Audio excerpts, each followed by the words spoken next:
Essaza lyatandika mu 2017 Museenene ng'Oweekitiibwa Katikkiro alituulawo kati emyaka giweze. Tulina bye twenyigidde mu Mukama waffe bingi.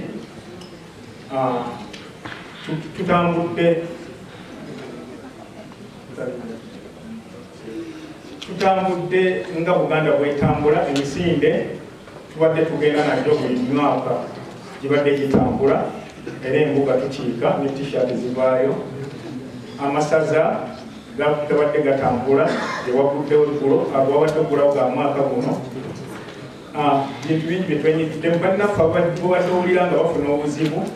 Buganda yenyigidde mu butereevu okulaba nga tuzaayo abalwadde, tuzaayo abalina ebizibu ebyenjawulo, tuzaayo n'ababa bafudde kubanga ekyo kyatandika okubaawo wano. Ssebo ebibadde bikolebwa Obwakabaka bwa Buganda essaza n'Oweekitiibwa Katikkiro gye batongoza omwaka ogwo 2017.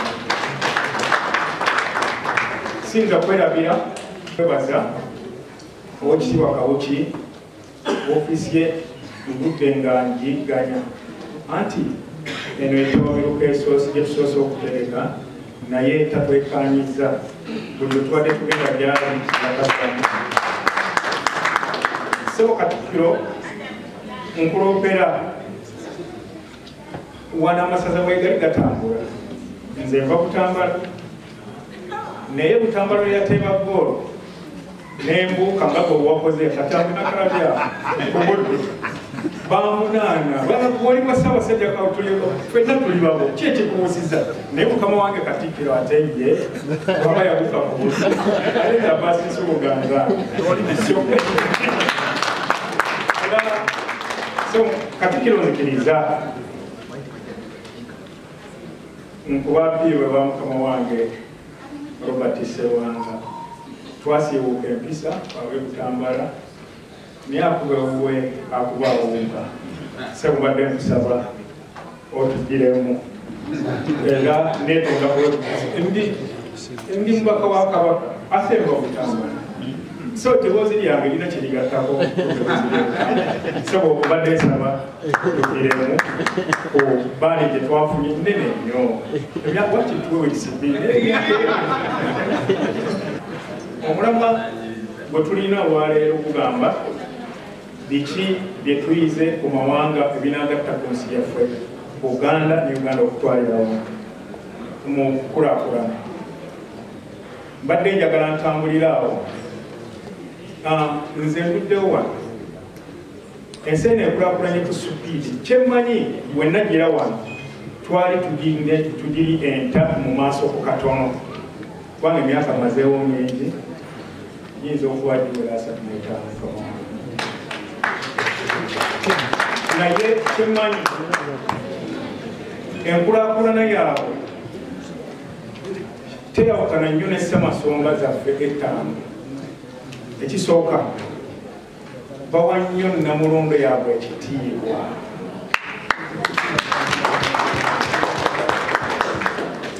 Olwaleero ffe bye twagala okukopa okuba nga tunyooma Namulondo tugikubamu ebituli tebitwala Buganda mu maaso wabula birina bwekikola ki.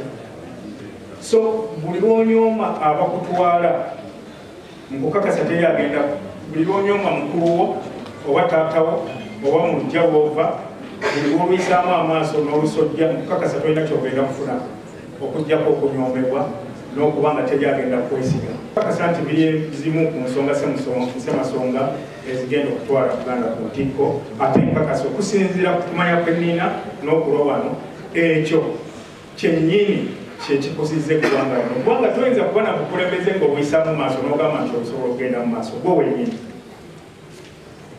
Ekirala obumu.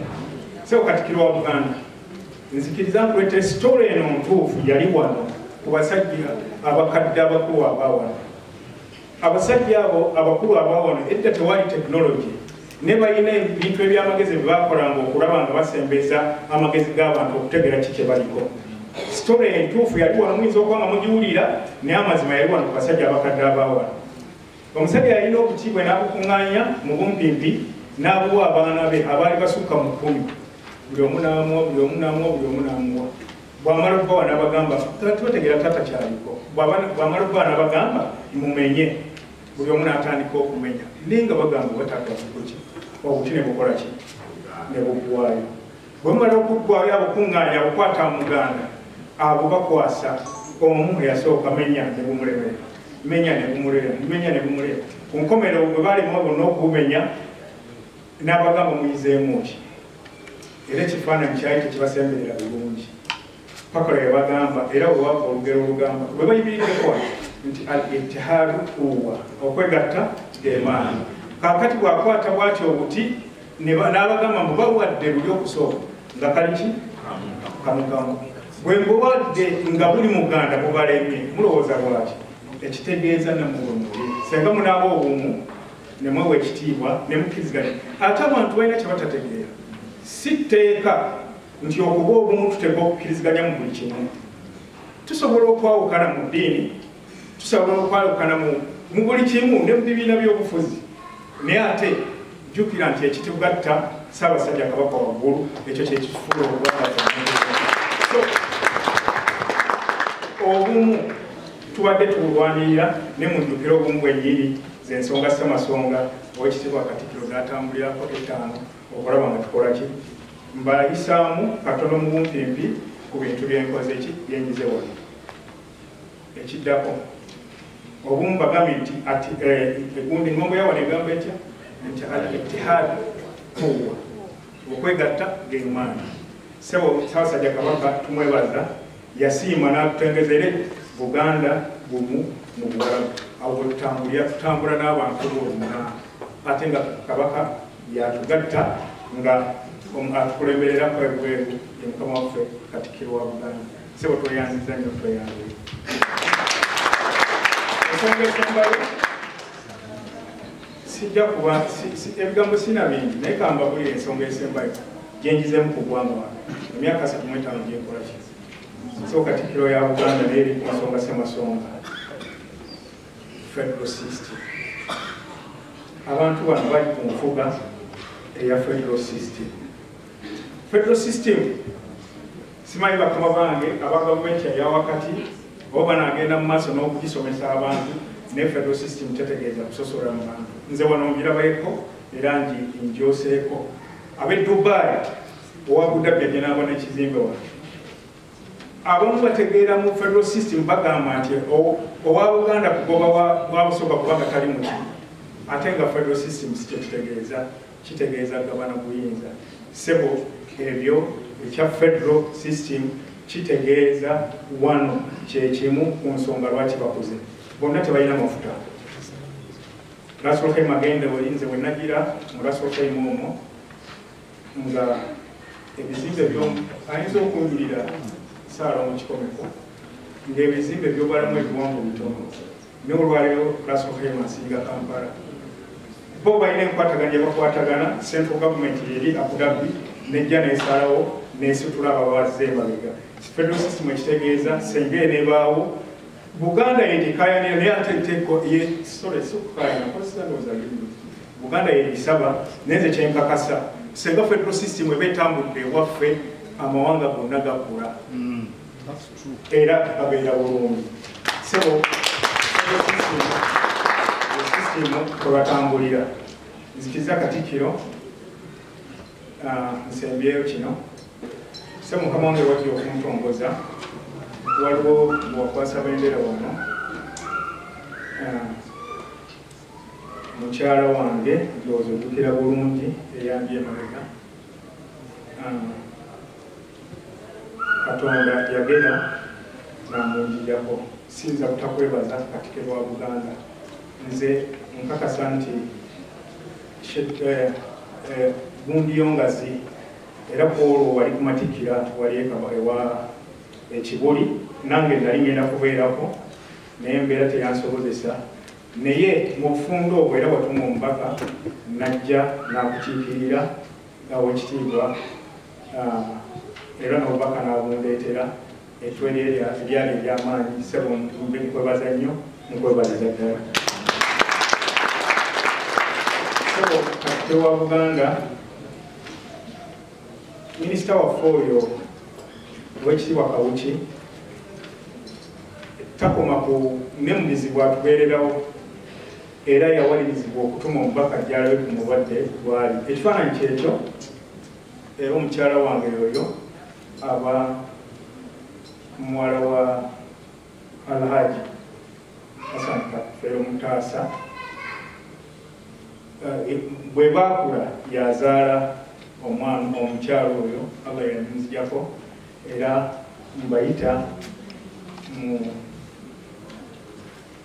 Novemba muneegatteko tusabire Hajjati wange Ssebo Katikkiro wa Buganda, nsaba Katonda akusobozese obeerewo era nja kusanyuka nnyo Mukama wange. Ennaku z'omwezi zijja kuba nga 8 nga 7 nga 8 Mukama wange nga 8 insha Allah. Nzikiriza neebaze bannabuganda bumu. Mukyala wange yalwalira emyaka 3 yalina kidney failure era yali agenda ku transplant mu Novemba. Yali alina kugenda mu August naye bamwongezaayo ng'agenda mu Novemba naye Oweekitiibwa Allah teyakkiriza. Abantu bano ababuwalabu, abantu ba Ssaabasajja Kabaka bambeererawo mu bulwadde obwo ate era ne bambeererawo ne mu kufa. Nzikiriza neebaze omwami wa Ssaabasajja Kabaka atwala Adimani, atwala Dubai, omukungu Badi Kiruta, omukungu David yafuuse omukungu David Kasajja, abantu bonna omukungu Ndugwa Mustafa mbadde nsaba asituke. Omukungu Ndugwa Mustafa seerabidde bwerabizi naye amazima gakaawa abantu bonna mbalaba era mwambeererawo. Nsaba Allah tabaraka wa taala omwoyo gw'omugenzi agulamuze ekisa. Mwange ebigambo ebyo tejja kufikakaawo, neyanziza nnyo neyanziza.